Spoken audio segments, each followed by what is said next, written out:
Too often, US history is reduced down to there was slavery, then there was a civil war, then there wasn't slavery anymore, then there was a civil rights movement, then there wasn't racism anymore. Just a smooth, steady, upward arc. But the moments on either side of those landmark eras complicate the hell out of that arc, because they were filled with white hostility and ugly backsliding. Take the century between the end of the Civil War and the Civil Rights Act, which is often glossed over, but should probably be taught a lot more thoroughly. It begins with Reconstruction. A dozen or so years of real promise when, very basically, the South was forced to redraw their constitutions and permit the registration of black voters. That's right, black men in the South were voting in the 1860s and 70s. When they fought for the Voting Rights Act in the 1960s, they were fighting to get back something that they'd already had.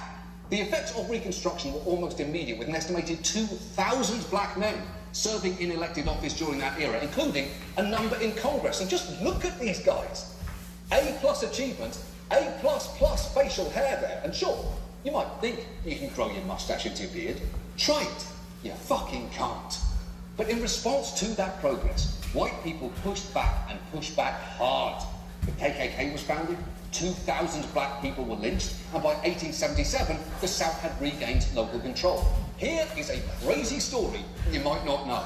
In 1898, the multiracial city government in Wilmington, North Carolina, became the target of the only coup d'etat ever to take place on American soil, in which a mob of up to 2,000 armed white men killed at least 60 black residents and replaced the city's aldermen with white supremacists. And if this is the first time that you are learning about the only coup on American soil, you're not alone.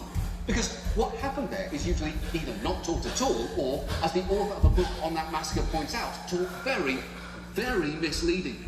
Here's from a 1949 textbook, quote, "A number of blacks were jailed for starting a riot, and a new white administration took over Wilmington's government," end quote. Yeah, that's it. And that is not just denying what happened, it's even worse. It's placing the blame for it on the victims. Technically, you shouldn't even call it a history book so much as a book of lies, because we kind of felt a bit weird about that whole violent racist coup thing. And Wilmington wasn't even the midpoint of that century of backsliding. And the Laura Ingrams of the world will probably say, yeah, that's all ugly, but in a sign of American exceptionalism, the civil rights movement ended all of that when Martin Luther King's dream came true. And that is the version that most Americans are taught in school, but it leaves a lot out. In fact, take the March on Washington. That wasn't actually its full name. It was called the March on Washington for Jobs and Freedom. And the economic justice part of it was front and center. King actually grew more outspoken about that issue in the years that followed. And King himself understood why it was harder to make progress on that front. It didn't cost the nation 1 penny to integrate lunch counters. It didn't cost the nation 1 penny to guarantee the right to vote. But now we are dealing with issues that cannot be solved without the nation spending billions of dollars and undergoing a radical redistribution of economic power. Yeah, it turns out that Martin Luther King had more than one dream, and one of them was about wealth redistribution. So, while I know it's easy to distort King's full legacy down to that one soaring speech, point to the cast of This Is Us and say, "See, we did it, everyone. Everything is fixed now." The truth is, the civil rights movement was longer, messier, more radical, and crucially, was thwarted in more of its aims than many of us were taught in school. And that actually brings us to the final point here, which is that we don't connect the dots to the present. And those dots are very much there.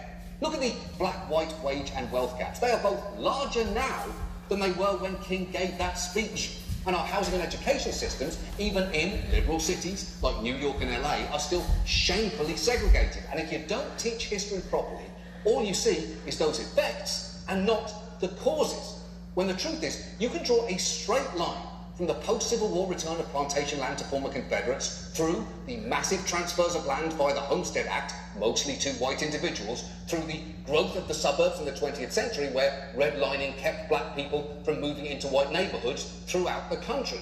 In fact, just listen to this woman in Levittown, Pennsylvania, explain her objections to a black family moving to town in 1957 with some real honesty. We like the advantages that Levittown seemed to offer in comparison to other cities. And we understood that it was going to be all white. We were very happy to buy a home here. Do you think a Negro family moving here will affect the community as a whole?